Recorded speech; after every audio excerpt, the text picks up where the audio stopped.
Hello, and welcome to Keep the Channel Open, a podcast featuring conversations with artists, writers, and curators. My name is Mike Sakazagawa, and this is episode 87.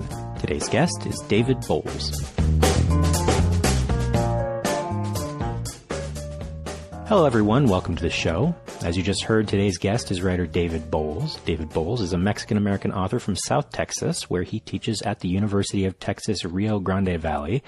He's written several titles, most notably The Smoking Mirror, which was a Pura Belpre Honor book in 2016, and They Call Me Güero, which won the Tomas Rivera Mexican-American Children's Book Award, the Claudia Lewis Award for Excellence in Poetry, and was a Pura Belpre Honor book and a Walter Dean Myers Honor book. His work has also been published in multiple anthologies, plus venues such as Asymptote, Strange Horizons, Apex Magazine, Metamorphoses, Rattle, Translation Review, and the Journal of Children's Literature. Now, I've known David a long time. We've been friends for more than 15 years now via different web forums and social media platforms, but this was actually the first time I got to actually talk with him, well, not face-to-face exactly, but voice-to-voice anyway. And that really gets to something that I enjoy so much about getting to host this show. It's introduced me to new people and given me the opportunity to connect more deeply with old friends. So, that's been wonderful. In our conversation, David and I talked about two of his recent books. They Call Me Güero, which was released in October of 2018, is a middle grade novel in verse about a young, light-skinned Mexican-American boy who lives in a border town in Texas. The word güero is a Spanish slang word or nickname for people with pale skin, whether Anglo or Latino. And the poems in this book give us a really wonderful portrayal of what it's like to grow up as a border kid, including the good parts, the community and culture, or actually the two cultures together, and the bad parts, like, the way that racism affects communities of color and the way that it always has. But also sort of more complex and complicated parts like colorism, because here the protagonist is Mexican-American but white presenting, and having to navigate what that means is handled really well here. And even beyond that, there's just this sort of universal American experience of middle school and everything that comes with that part of adolescence, figuring out your own identity, your friends, your body, romantic relationships, all of that. I thought this book was just wonderful.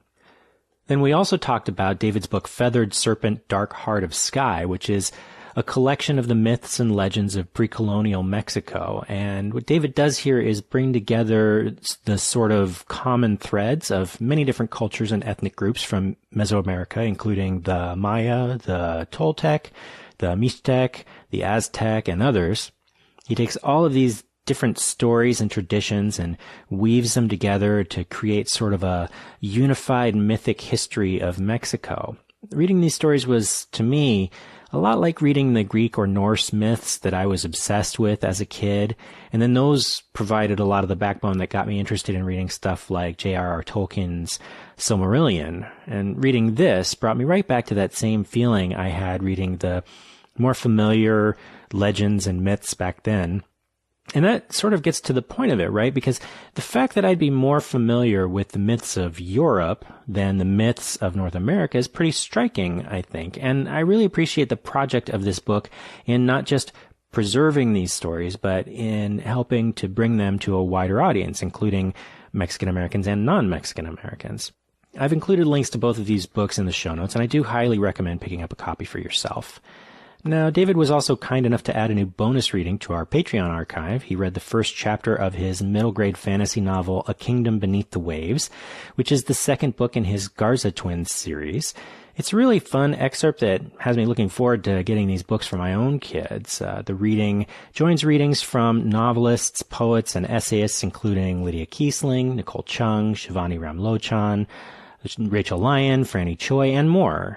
Subscribers to the KTCO Patreon campaign in any amount get full access to that bonus archive, and you also get access to a private RSS feed where each full episode of the show posts a day early, along with those bonus readings. Your pledges are what makes this show possible, so if you like what you're hearing, please go to patreon.com/sakeriver and make a monthly pledge. Once again, that's patreon.com/sakeriver, sake like the drink, and river like river, and there's a link in the show notes for that. All right, let's get started. As always, if you'd like to join in the conversation, you can use the hashtag #ChannelOpenPoetry on Twitter for your comments and questions.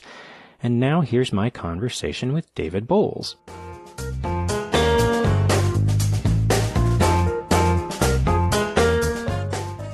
So I really, just before I say anything else, I just wanted to say I really enjoyed, well, I've actually read two of your books in the last couple of weeks. I read They Call Me Güero, and then I also read Feathered Serpent, Dark Heart of Sky, and I really just enjoyed the hell out of both of them.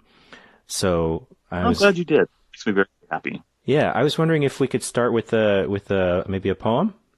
Yeah, sure. I could read the first poem from They Call Me Güero. Perfect. Border Kid. It's fun to be a border kid, to wake up early Saturdays and cross the bridge to Mexico with my dad. The town's like a mirror twin of our own, with Spanish spoken everywhere just the same, but English mostly missing till it pops up like grains of sugar on a spicy pepper. We have breakfast in our favorite restaurant.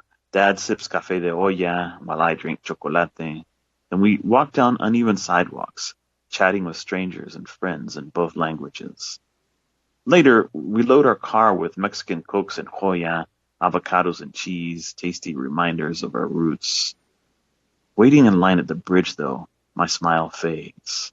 The border fence stands tall and ugly, invading the carrizo at the river's edge. Dad sees me staring, puts his hand on my shoulder. Don't worry, mijo. You're a border kid, a foot on either bank. Your ancestors crossed this river 1,000 times. No wall, no matter how tall, can stop your heritage from flowing forever like the Rio Grande itself. Thank you. And that's really, thank you, you're welcome. That's really a poem that got the whole thing started because it was commissioned for this anthology called Here We Go, which was put together by Sylvia Vardell and Janet Wong in response to like a call from English teachers, especially elementary English teachers, to them, give us some poetry that we can use with our students who are feeling upended by the election, whose family is Muslim or Mexican American, immigrant or whatever, and they just feel so much anxiety. And we really could use some poems to help them grapple with that. And from there, it's a book. One of the things that really strikes me, I didn't know that part. I did know that particular poem had been published previously, but I hadn't known that particular story. But one of the things that really strikes me hearing that is that there is so much joy in this book. And particularly in that poem, like the first line is, it's fun to be a border kid, which is such an upending of the sort of narrative that we have about the sort of trauma of being in a marginalized community. Which, Sure. I mean, that's a real thing, but I think one of the things that maybe we don't talk as much about is the joy of that as well. Yeah, I just feel like when you say that, my immediate response is part of the reason that there's so much joy in it is because left to our own devices, without trauma being imposed on us from the outside, a transnational community like the one that exists here in the Rio Grande Valley and then northern Mexico, it is self-regulating and a beautiful, wonderful place to live. It's only when other people come in and say, wait a minute, you can't live this way. You can't have families on either side of the border and just go back and forth. And no, we have national boundaries. And when that kind of stuff comes in, that's where the trauma begins. That's where the breaking apart of families and the pigeonholing of people happens. When I was a kid in the 70s and 80s down here, there was a lot less of that, and it was you were completely free to be going back and forth all the time. There weren't as many restrictions, and this is not a post-apocalyptic landscape down here. This is a vibrant community with lots of love and beauty and just fun. And one of the things that I wanted to remind Latinx kids of, especially Mexican American kids in the Southwest, was, hey, your life is valuable. Your life is awesome. Don't let other people who don't understand anything about your life tell you that you should somehow feel scared or depressed or othered. I mean, you belong where you are. Yeah. And it is true that you hear a lot of people talking about this Anzalduan idea of Nepantla and living in a liminal space and how difficult that can be in terms of identity and so forth. But when you're a kid growing up in a family just surrounded by love and tradition and just the good things that mean so much to you, you're not thinking about that sort of stuff. Those issues, those really, really hard issues of identity are just barely beginning to pop up in Güero's life. He is still very much kind of a boy, a soft boy in a loving family in a really awesome community. And I wanted that to come across. Yeah. He's a complex kid. He's becoming more and more aware of the difficulties within his community with colorism and so forth that are kind of imposed from the outside colonial mindset that a lot of people have just, integrated into their psyche. And also just he's a Mexican-American kid growing up in 2019 Trump's America. So there are moments of darkness that try to impinge on this bubble of a wonderful childhood. And I just wanted to make sure that complexity was there so that kids could read it and rejoice in seeing themselves reflected, or even, kids from outside the Mexican American community could read it and see, wow, these kids, they live great lives. This is wonderful.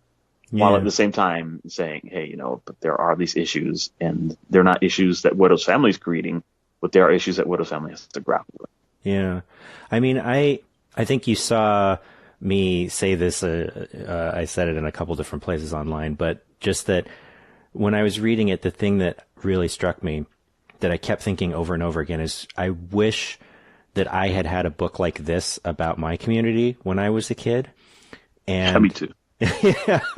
I mean, I think it's funny because, and I say this all the time too, that like, in a lot of ways, this particular moment in America is very difficult and there's a lot of awful things happening. But there is so much happening, particularly in art and literature, that is so exciting that I never got to see before, that is just such a positive thing for me that has just been life-changing.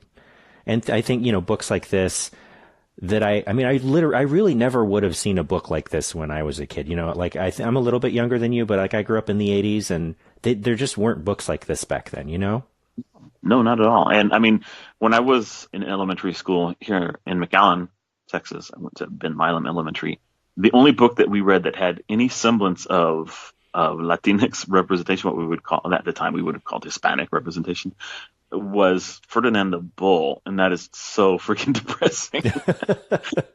Just because it was set in Spain and there were people that had like Spanish surnames or whatever. But beyond that, there was no sense, even though a good number of us were Mexican American, a good number of our teachers were, and we were just minutes from the border in the town of Reynosa, just on the other side of the river. There was no notion that any of that mattered in school or in literature and so forth. And then I guess when I got to high school, we read some Latin American writers in translation, but beyond, the occasional poem by Borges or a short story by Octavio Paz or something like that, there was nothing else. And it wasn't until I got to college and I read Sandra Cisneros's House on Mango Street in a world literature class, mind you. Like I had to read this, U.S. Latinas book in a world literature course in 1989, that I was like, oh, snap. We write books. We can write about our lives. That's, people will publish it. It was kind of an enlightening thing, an eye-opening thing that also made me double down more on my identity because like I'm half my mom's white and my dad's Mexican American. So even though I grew up with the Mexican American side of my family, my parents had divorced when I was in my early teens. And so I had seen myself like, because my mom was alienated from my father's family, I'd seen myself like pushing that part of me further and further away. And upon realizing what was going on, that half of my identity was being systematically erased by the education system and just all kinds of other types of cultural whitewashing, I doubled down. I was determined to become, more Chicano than anybody could possibly imagine. And so like changed my minor from philosophy to Spanish and just started digging into that side of my heritage. And here you have me, many decades later with all the kind of wacky stuff that I do now. That actually, it seems like might be I'd like to talk about both of your books, and that seems like maybe a good sort of segue because in the introduction to Feathered Serpent, Dark Heart of Sky, which is your sort of collection of myths of Mexico, you talk about this process of none of these legends and stories were things that you, or even most people, certainly not in America, even Mexican Americans, don't grow up with these stories, that they're not ones that are well known. And so you sort of described your process of coming to those stories, which I found really interesting. And I was sort of wondering if we could talk a little bit about that. Yeah, sure. I mean, because one of the things that happened upon, realizing around that same time that I read Sandra Cisneros' book, I took an intro to anthropology class in which, among other things, we got exposed to Aztec and Maya myths. I realized I've gone to school, loved Greek and Roman and Norse mythology. My teachers exposed me to all this stuff, and I just ate it up. But again, here I am, Mexican American, just a few miles from Mexico, and I've never heard any of these. I couldn't have named you a single god from the Aztec pantheon. Maybe Quetzalcoatl because of like a horror movie from like the 80s or something. But beyond that, I didn't. And not only did I not know, my grandfather Manuel Garza didn't know, and his grandparents, who came from the state of Tamaulipas in Mexico in the 1880s, they didn't know either. And this kind of erasure of pre-Columbian indigenous mythology and legends, both its erasure and also through like syncretic processes, it's like evolution into modern Mexican legends that have like hints of indigeneity, but that have been transformed. It wasn't something that you could get mad at anybody for. Like, there's nobody to go up to and say, hey, I demand an explanation. Why the hell did you do this to us? Because it's just been like a process of hundreds and hundreds of years of different types of colonial systems just working on mestizo people, on hybrid people.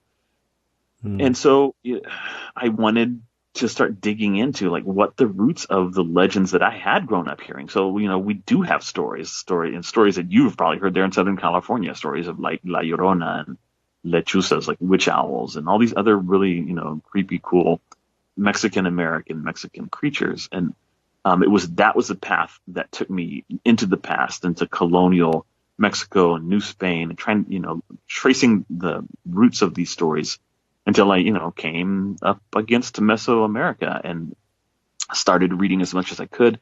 Obviously, most of it in translation from indigenous languages into Spanish and English, but I was often frustrated, especially by translations into English, because they were just so prosaic and, anthropological and not particularly inspiring. And I just knew that somehow the originals must read differently. They must be full of power and beauty that is not being transmitted. And so I decided that I was going to learn Nahuatl, the language of the Aztec Empire, to use the term that is pretty common nowadays, the Triple Alliance of Anahuac.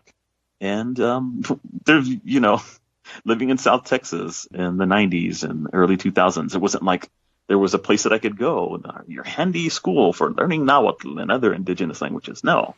So basically, online shopping had become a thing in the early 2000s, and I just bought like every book I could find, everything I could get my hand on, and began to study, I guess, really in earnest around 2008, 2009, the Nahuatl language. And here I am a decade later, having done a lot of translation. And so in the midst of all that, as I'm learning this and I'm reading those, especially the Aztec myths in the original versions that we have, piecemeal, here and there, because so much was destroyed, I began to realize that even though, because of my scholarly work and my master's in literature and doctorate in education, whatever, I was being able to get my hands on these things and grapple with them and process them, the general public wasn't having access to these things. And so I decided to start putting together some of the most important myths and legends and weaving them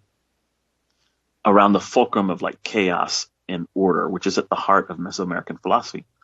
The idea in Mesoamerican thought is not the struggle between good and evil that you see, say, like in Western Judeo-Christian perspectives, but the need for a balance between creation and destruction, between chaos and order. And the two principal gods in the Aztec pantheon, in the Nahuatl pantheon, are Quetzalcoatl, and his brother Tezcatlipoca, who are respectively the god of creation and destruction, and they work together to build the world. And they build the world by basically taming and breaking the back of this ancient cosmic leviathan and building the earth on her back, and organizing the book around that swing back and forth of the pendulum to more creation, more destruction, and weaving in the stories of from basically it's kind of like a mythological history of Mexico from creation and conquest, with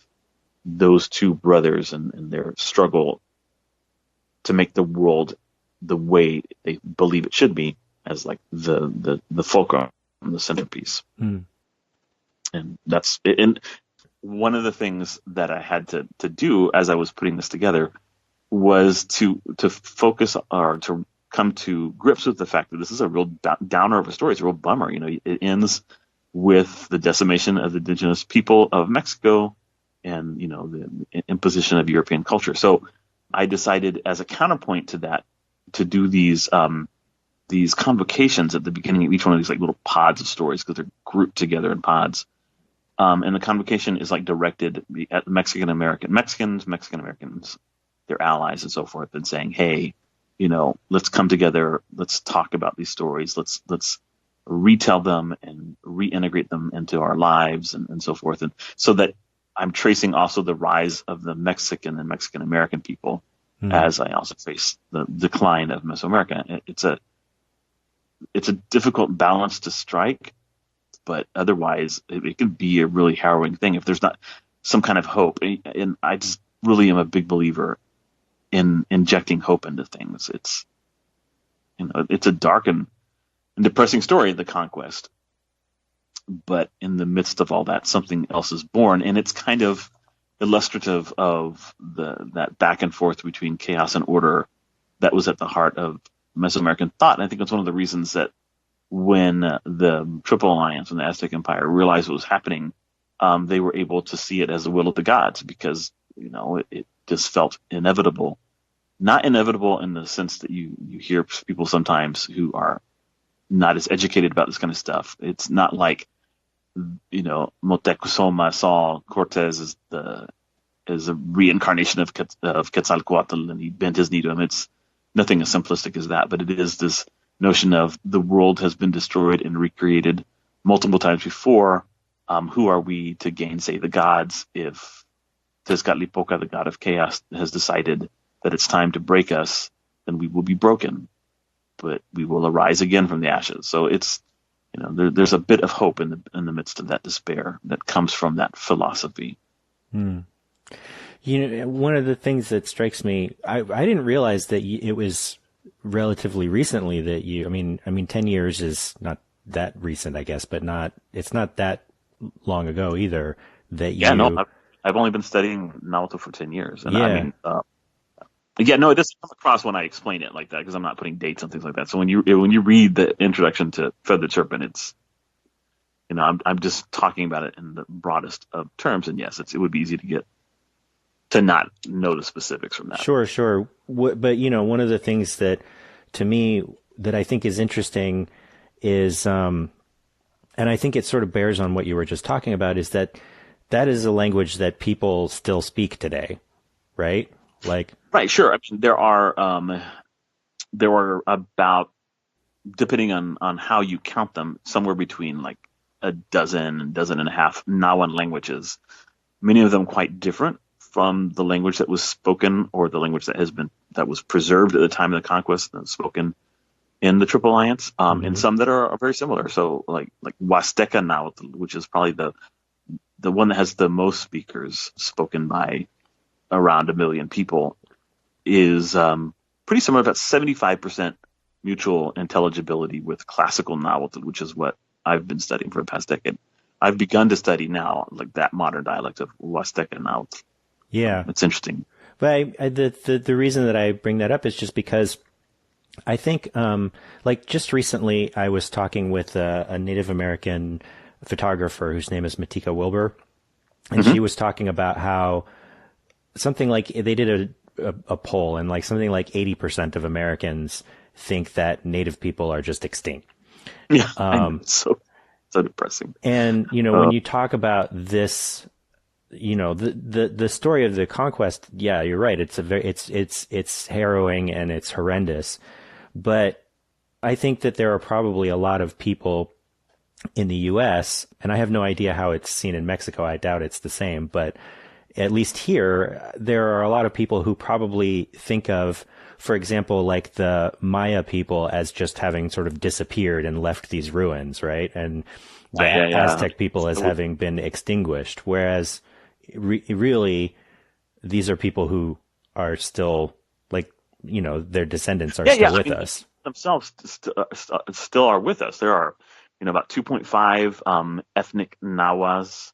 There are probably like 5 million ethnic or / racial Mayas living in southern Mexico and in Guatemala and so forth. I mean, these people still live, but there are, where I have a house in Oaxaca, it's in a hamlet of, it's in a Zapotec community. The Raza Zapoteco is still around.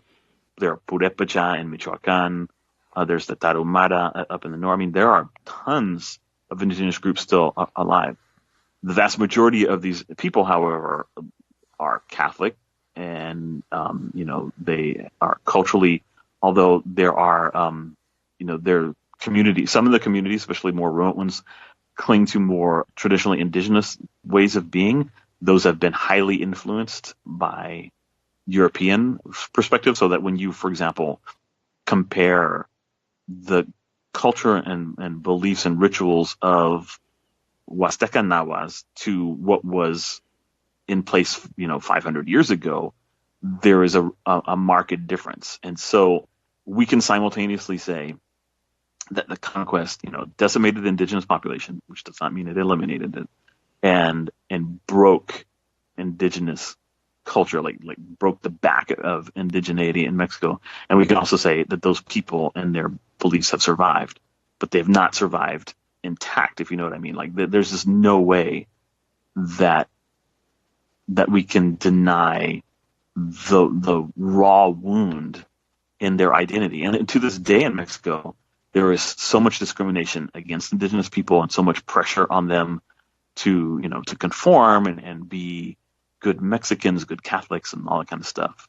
That it's as if the conquest is not over. It's still this ongoing battle 500 years later.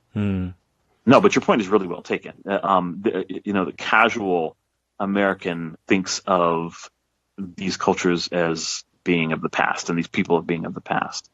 I had conversations with Debbie Reese, who is a really, really wonderful scholar of children's literature and an enrolled member of the Nambe Pueblo people, and she is always fighting for that. When people talk about Native Americans, that they not talk about them in the past tense all the time, they talk about them in the present tense. I mean, the work that I was doing in the book was a little bit different, but what it did record, some of the stories that I collected in there are stories that are still being told today. So, for example, the story the Dwarf King of Uxmal, which is about these ruins in Yucatan, in the state of Yucatan, that are like heavily influenced by like Toltec architectural styles. One of the pyramids, there's a legend around it about like this kind of half elven little boy who was raised by a witch and who was able to defeat the bad king in that area and become the king of Uxmal and build this really, really interesting temple. People, I was able to find a couple different sources of it, none of them written in like Yucatec Maya. But then when I went down to the Yucatan Peninsula and I spent time in Merida and Tulum in the state of Quintana Roo, which is right next to Yucatan, and all these different places, and talked to native Maya and asked them, have you ever heard the story of the Dwarf King of Uxmal? And they're like, oh yeah, and you can find little statues of him laying in the jungle and stuff like that. So you can get like, one of the great ways that I tried to build in texture and modern relevance was, wherever possible, trying to find modern versions of the stories or modern people who preserve some of those things, so that I wasn't just relying on, documents from that time of the conquest. Yeah. So one of the things you actually said, you made a reference to this when just a few minutes ago when we were talking about the Call Me Güero, that you were talking about sort of there's this question that I often have about work that is about representation and identity. And I know, for example, you've been very involved with the Own Voices movement. Right. And you said a thing about that book being something, for Mexican American kids to be able to see themselves, but then also for it being something for other people to be able to see. Right. It strikes me that that's also true of Feathered Serpent, Dark Heart of Sky, that it can perform these two functions of being, both inward facing and outward facing. But I wanted to sort of get your thoughts about how those two functions sort of interact and what their importance are and how you sort of think about those things. Yeah, I mean, I think you're absolutely right in seeing Feathered Serpent that way. When I was writing both books, I was thinking almost entirely about young Mexican Americans and how they would react to the book. That's my primary focus. They're the faces that I see when I close my eyes and I imagine an audience in front of me. They're often the faces that I see when I do school visits and read to kids and talk to them about this kind of stuff. And my primary responsibility is toward them and their families. And that takes precedence. At the same time, as I'm working these things, I'm working within a framework of like U.S. publishing. I'm thinking of, in very pragmatic terms of, what is going to fit within what the publishing world deems, quality and acceptable, marketable, so forth. I'm thinking about, frankly, thinking about like what people on award committees are going to be looking for and so forth. So all this stuff also is influencing the structure and the style that I'm using, if not the content. And then where those two things intersect, my desire to get these books in the hands of Mexican American kids and my understanding of the way the publishing world works, from that intersection arises this tertiary concern of like, how is this going to impact readers who are not from this tradition? Because I am working really hard to get the books out into the world and on shelves in bookstores. That means that people other than those that I primarily see in my mind are going to pick them up, and that's wonderful. I do want that. So what is in this for them, and how can I ensure that when they read it, they're rewarded as well? Because when you're dealing with books that are about representation, they're about reclaiming an erased past or whatever it happens to be, you have to be aware that it's also kind of performative. I mean, you're doing that in front of an audience. You're on the public stage doing this kind of stuff. And so, what do you want people to come away with in terms of their understanding of the importance of representation, and then also their just enjoyment and edification from the thing that they're reading? So for people looking in, for people reading these books who are not like members of the Mexican American or broader Latinx community, I want them to see several things, like the value of the myths and legends or the stories of Güero's life, and I want them to gain a better understanding of pre-Colombian Mexico on the one hand, or border culture on the other. But I also want them just to enjoy like really incredible stories, to like maybe expand their notions of the mythic and the beautiful, and maybe dig a little bit deeper. I think it's unfortunate that people who only read what the U.S. publishing,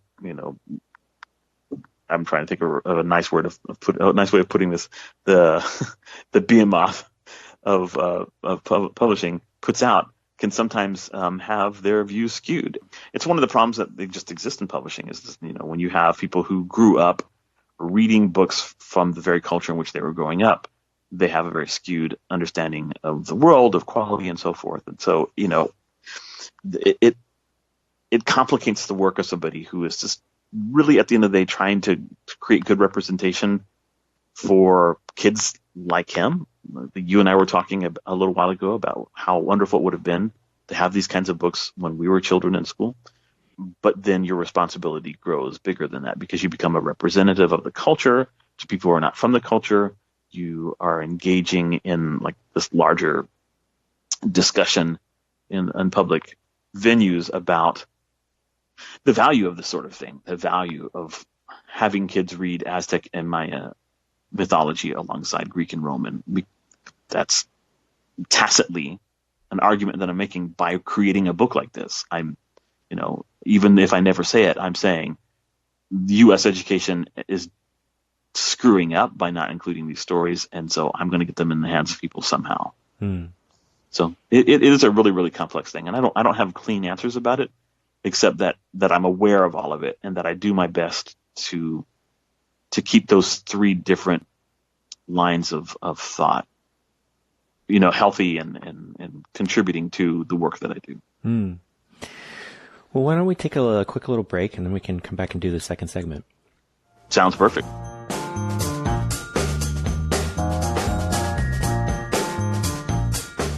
So for the second segment, I always ask the guests to bring a topic of their own, which could be whatever you'd like to talk about, whatever's on your mind. So what would you like to talk about today?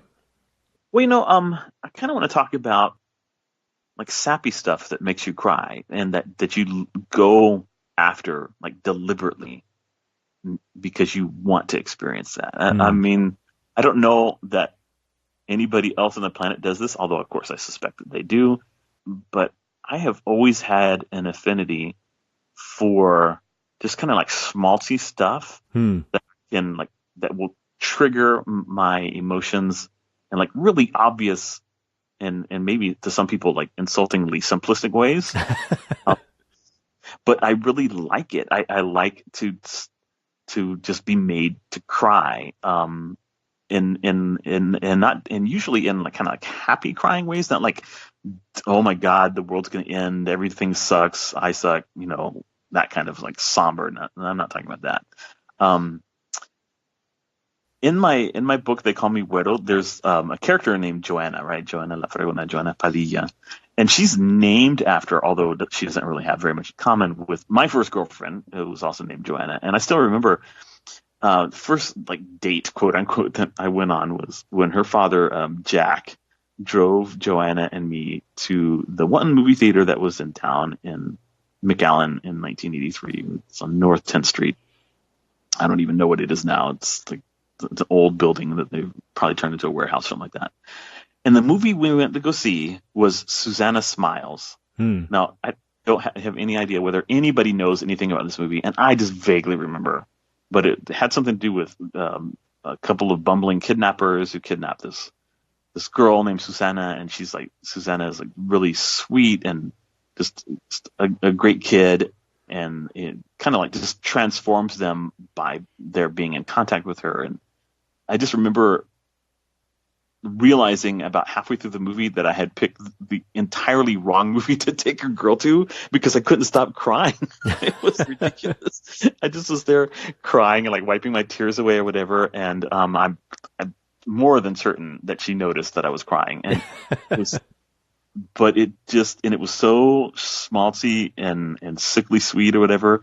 But it just really touched me. The performance of the actress, just like all of the the musical cues and all the stuff that's set up to tug on your heartstrings and make you feel a certain way, like worked for me. I was 13 or whatever.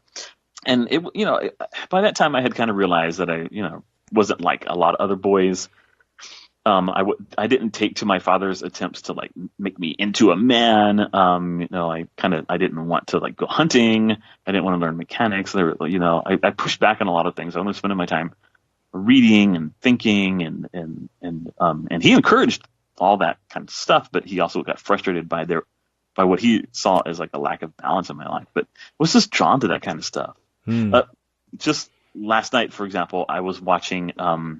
So it's a slightly problematic show, The Good Doctor, which is it's got Freddie. What's this guy's name from Charlie and the Chocolate Factory? Freddie.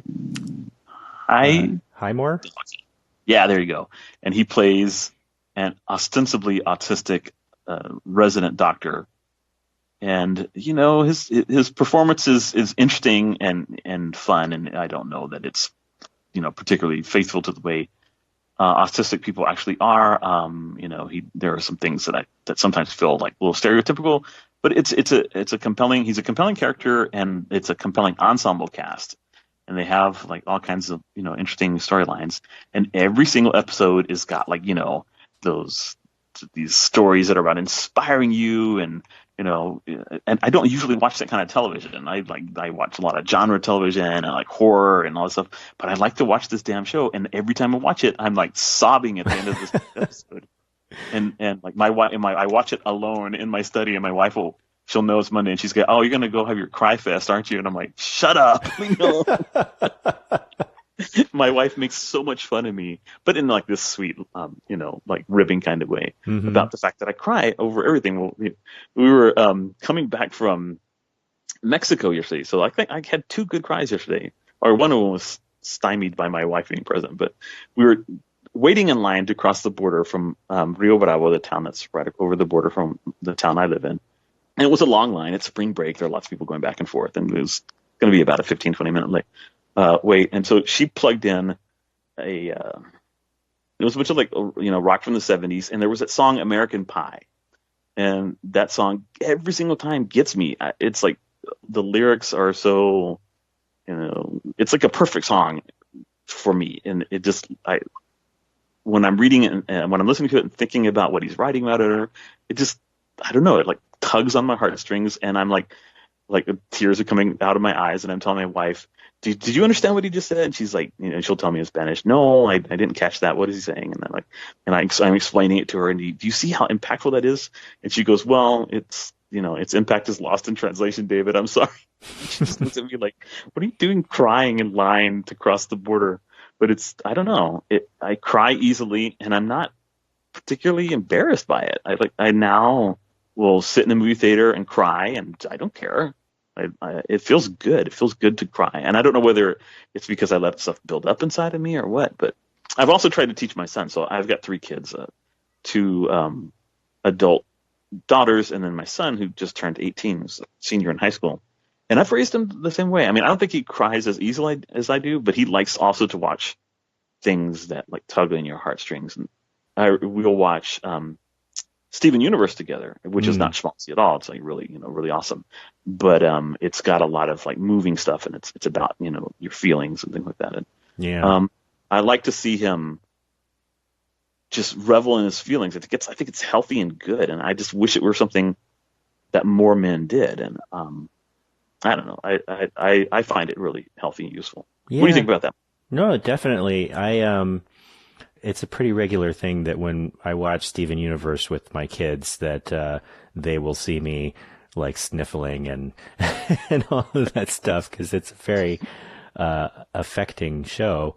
Yeah, it is. And I do think about that in terms of especially my son a lot, what kind of example I'm setting for him, because this whole thing about masculinity can be such a prison, not being able to understand how you feel yourself.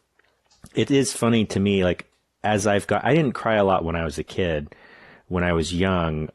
In fact, it was I took this sort of almost perverse pride in like not crying about stuff when I was a kid. But I remember one of the first times I can remember this happening was in college. We a bunch of friends and our college was selling tickets to this performance of Les Miserables that was happening in LA. So me and a whole bunch of my friends went to it, and we were sitting like way up in the nosebleed seats, and I'm just sitting back there, just tears just streaming down my face as we're watching. And like Les Miserables, some people will find that to be a particularly schmaltzy musical, but and I'd been listening to the music for years by that point, so I knew all the songs, but I'd never seen it performed before, and it was just like, oh my God, I was just dying, just like I felt like I was going to get dehydrated. I was crying so much. And more recently, I had the exact same experience for my birthday. I guess this was the year before last. My wife bought me tickets to go see Hamilton up in LA. Yeah. And again, like I'd been listening to the music on repeat for a solid year and a half by that point. But so I knew like every word of every song. We get there, and before the house lights even come down, I'm already crying. Yeah. And I was crying through the whole first act, which is funny because that's not the sad act. No, no. A couple of the songs, like I hear the first couple of notes and I'm like, okay, here it comes. Yeah. Because it's like so, some of the songs are so affecting. Yeah, I couldn't get through the song Dear Theodosia without Oh, just bursting into tears for like the first maybe 4 months that I heard that song. yeah.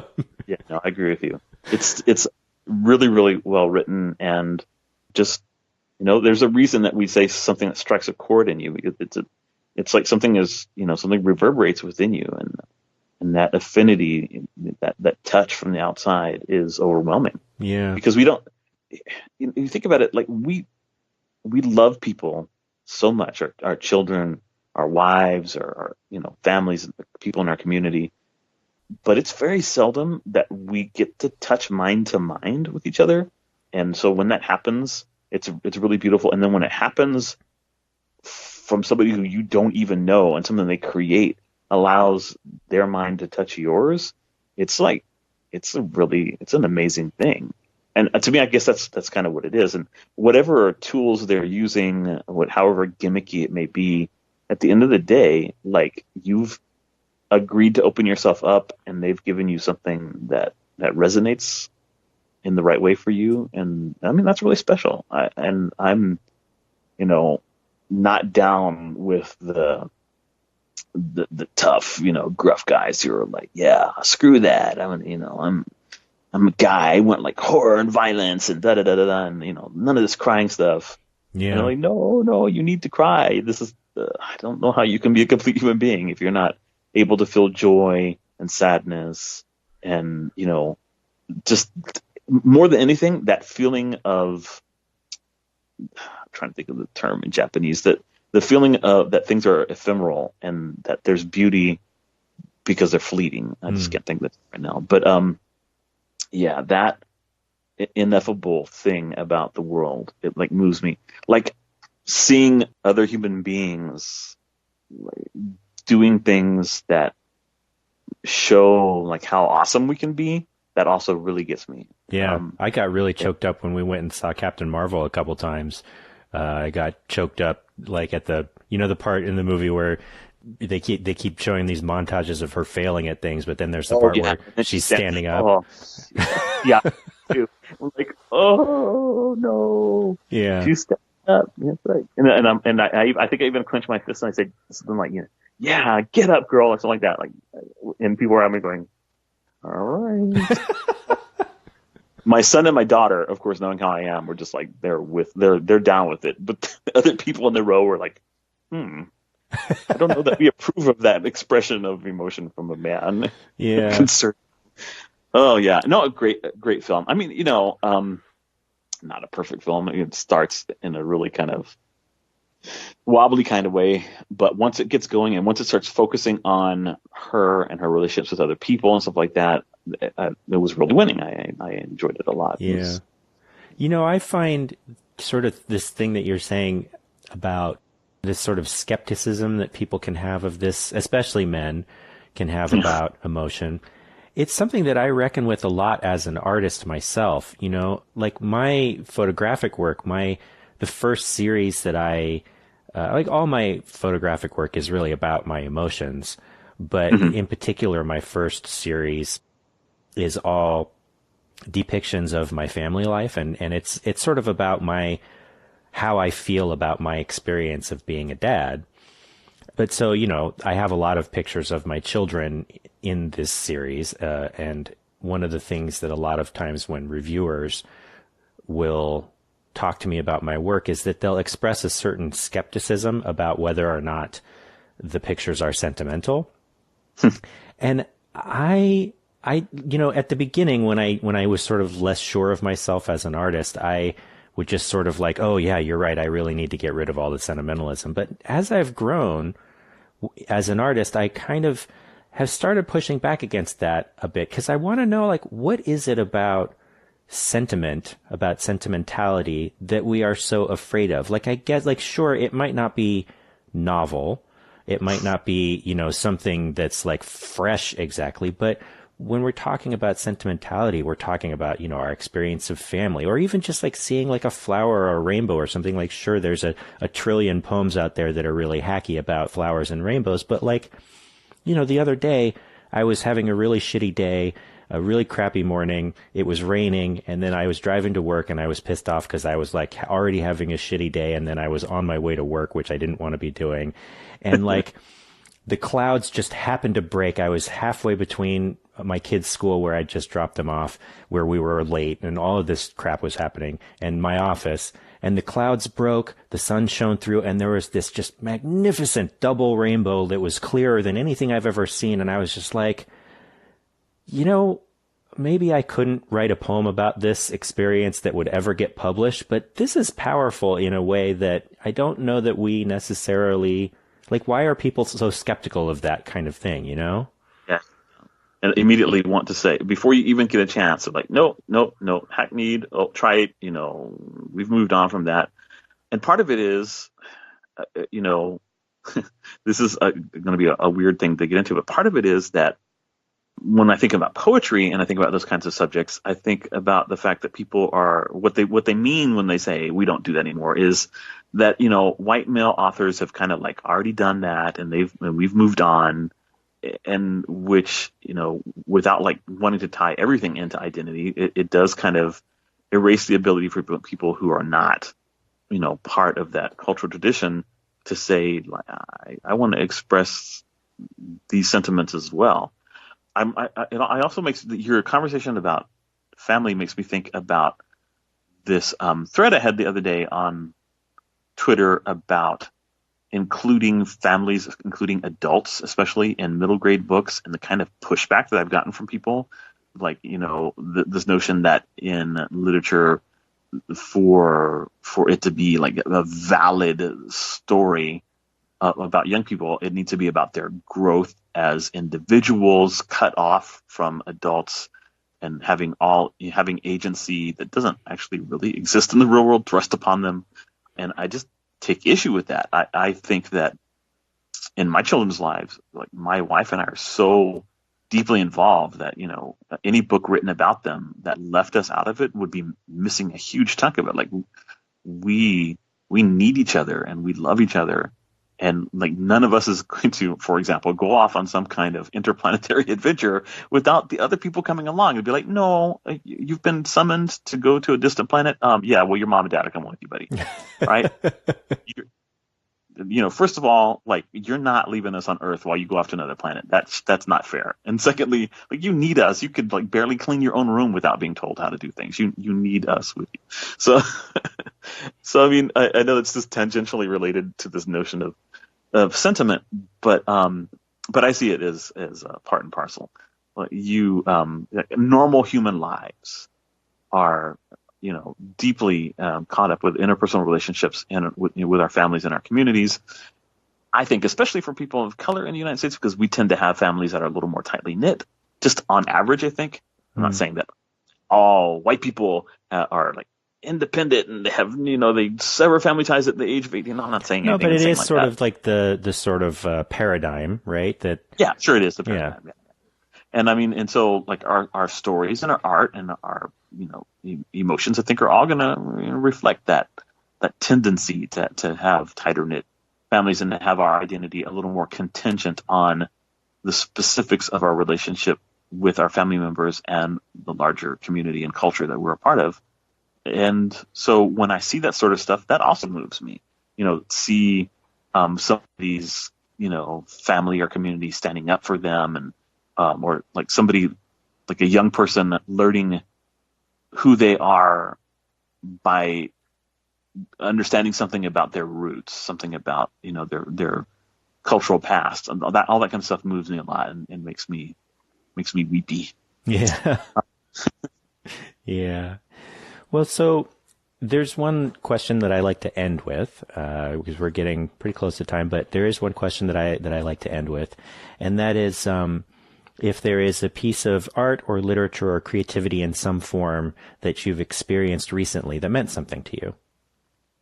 I read a couple of novels in verse in the past, few months or so, that I think are really valuable and that like resonated with me and that make me want to be a better poet and to do, the kind of work that I've done with Güero, to do it more.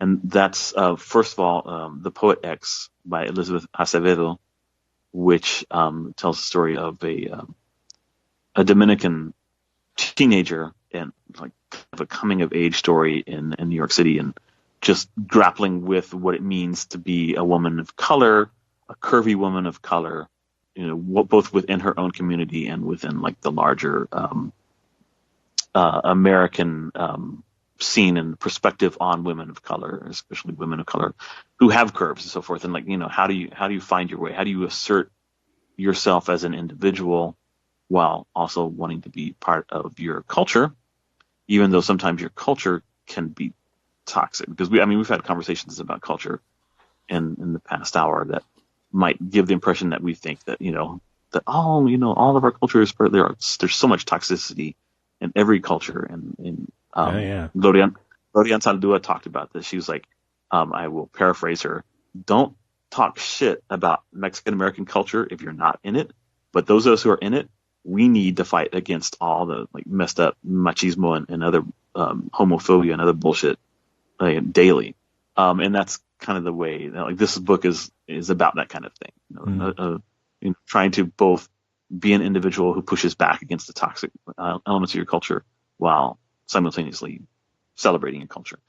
And then another one was Jason Reynolds' Long Way Down, which is about an African-American boy whose brother has been killed in a shooting incident, and he finds his brother's gun, and he's going down the elevator of their apartment building to the ground floor where the person responsible is just right outside, and he's determined to right this injustice since no one else is going to do anything about it. And on the way down, it's kind of like this like urban Christmas Carol kind of story. The elevator stops on every floor, and another ghost gets in the elevator, and he's grappling with like what has brought him to that moment and so forth. And it's just a really, really powerful reflection on how we grapple with trauma and tragedy, and how to go with our better angels in the face of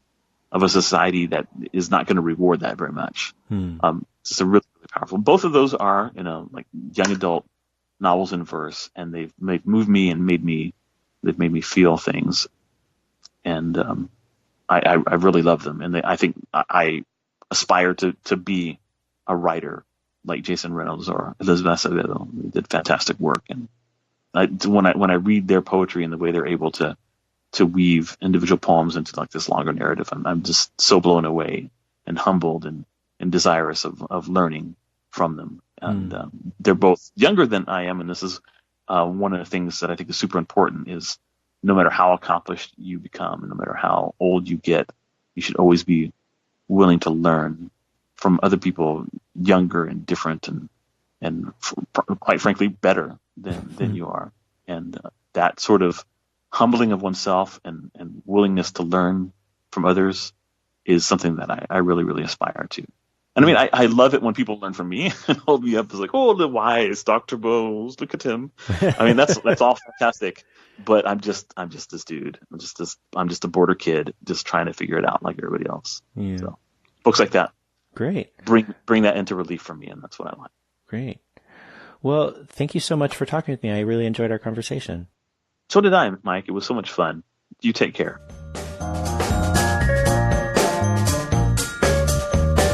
All right. Once again, there are links in the show notes to both They Call Me Güero and Feathered Serpent, Dark Heart of Sky. There's also a link to where you can purchase a copy of A Kingdom Beneath the Waves. Do check those out. And that is our show. If you'd like to get in touch, you can follow the show on Twitter and Instagram at ChannelOpenPod, on Facebook at facebook.com/keepthechannelopen, or you can send an email to podcast@keepthechannelopen.com. If you'd like to support the show, you can find our Patreon campaign at patreon.com/sakeriver. That's sake like the drink and river like river. You can also leave a rating and review on Apple Podcasts or wherever you get your podcasts. And that not only helps to boost the show's rankings and broaden our audience, it also just really brightens my whole day. Our theme music is by Poddington Bear. You can find more of his music available for licensing at soundofpicture.com. We'll be back on May 8th with a conversation with photographer Jennifer Greenberg, so do be sure to come back for that one. And until then, remember, keep the channel open.